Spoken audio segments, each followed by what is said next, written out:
রূপকথার রাজ্য শুধু গল্পেই থাকে না, কিছু কিছু ক্ষেত্রে বাস্তবেও তার অস্তিত্ব রয়েছে, যেখানে বিলাসিতার চরম উদাহরণ হিসাবে এক ভারতীয় নবাব কয়েক কোটি টাকার বিনিময়ে একটি ব্যক্তিগত রেল স্টেশন অবধি বানিয়ে ফেলেছিলেন। আবার সঙ্গে 4 কামরার একটি ব্যক্তিগত ট্রেন। আজকের আমার গল্প উত্তরপ্রদেশের রামপুরের নবাব হামিদ আলী খানের বিলাসবহুল জীবনযাপন নিয়ে। ধনী নবাব তো ভারতে অনেকেই ছিল, এই যেমন হায়দ্রাবাদের নবাব মীর ওসমান আলী খান, পাতৌদির নবাব মনসুর আলী খান। তবে এই সমস্ত নবাবকেই হার মানাবে রামপুরের নবাব হামিদ আলী খানের বিলাসিতায়। এবার প্রশ্ন হচ্ছে, এই নবাব হামিদ আলী খান কে? বিংশ শতাব্দীর গোড়ার দিকে যখন ভারতবর্ষ ব্রিটিশ রাজ্যের অধীনে সংগ্রাম করছিল, তখন উত্তরপ্রদেশের রামপুরের যে রাজকীয় রাজ্যটি শান্ত ঐশ্বর্যে জ্বলজ্বল করছিল, সেই রাজ্যের নবাব ছিলেন এই হামিদ আলী খান। আর এই নবাবের এমনই বিলাসিতার খেয়াল ছিল যে বানিয়ে ফেলেছিলেন একেবারে নিজস্ব একটি রেল স্টেশন, সঙ্গে আস্ত একটি ট্রেন, যা কিনা সোজা তার রাজপ্রাসাদ অবধি চলাচল করত।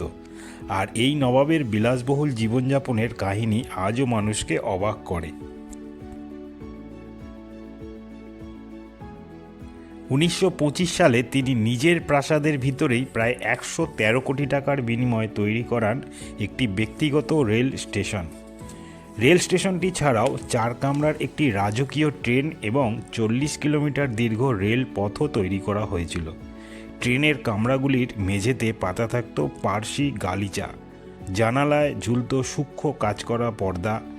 ভিতরের আসবাবগুলিও তৈরি হয়েছিল বহুমূল্য সেগুন কাঠ দিয়ে। মজার ব্যাপার হলো, এই ট্রেনের কামরাগুলিতে এত আধুনিক সুযোগ সুবিধা ছিল যা আজকের রাষ্ট্রপ্রধানরাও স্বপ্নেও ভাবতে পারবেন না। 33x16 millimetre cinema projector camera, imported radio transistor এবং টেপ রেকর্ডারও ছিল। দামি বিছানাপত্র, চেয়ার, বালিশ, আসন, রূপার বাসন, কাঁচ, হুইস্কি বিয়ারের বোতল, সিগারেটের বাক্স, রূপোর হুক্কা, রূপোর তলোয়ার, বিভিন্ন ধরনের ইম্পোর্টেড বন্দুক, কি না ছিল এই ট্রেনের কোচগুলিতে। নবাব যেমন বিলাসিতাকে উপভোগ করতেন, আবার তেমনি মানবিকতার দৃষ্টান্ত হিসাবে 1947 সালের দেশভাগের সময় পাকিস্তানে থাকা অনেক পরিবারকে সুরক্ষিতভাবে দেশে ফেরাতে এই ট্রেনটিকেই কাজে লাগিয়েছিলেন। আবার 1954 সালে ভারত সরকারকে 2খানা বিলাসবহুল কোচ সমর্পণও করে দিয়েছিলেন। আরও কিছু কথা তো বলাই হলো না, প্রতিটা কামরায় ঝুলত অসাধারণ এক একটি ঝাড় লণ্ঠন। মেঘলা দিনেও সেগুলি থেকে আলো ঠিকরে বার হতো। ট্রেনটি কার্যত চলমান এক প্রাসাদ ছিল। রাজা সব সময় পরিষদদের সঙ্গে নিয়ে ঘুরতেন, তাই ট্রেনের ভিতরে শোয়ার ঘর থেকে রান্নাঘর, কর্মচারীদের জন্য আলাদা ঘর এবং আমোদ প্রমোদের ব্যবস্থাও ছিল। নবাবের জীবনাবসানের সঙ্গে রাজকীয় ট্রেনটির যাত্রাও শেষ হয়। ধুলো জমে স্টেশনটিতেও। বর্তমানে নবাবের প্রাসাদটি দেশের অন্যতম একটি মূল্যবান গ্রন্থাগারে পরিণত হয়েছে। আমি অসিত, আর আপনারা দেখছেন আমার YouTube channel Kolkata's life and travel story.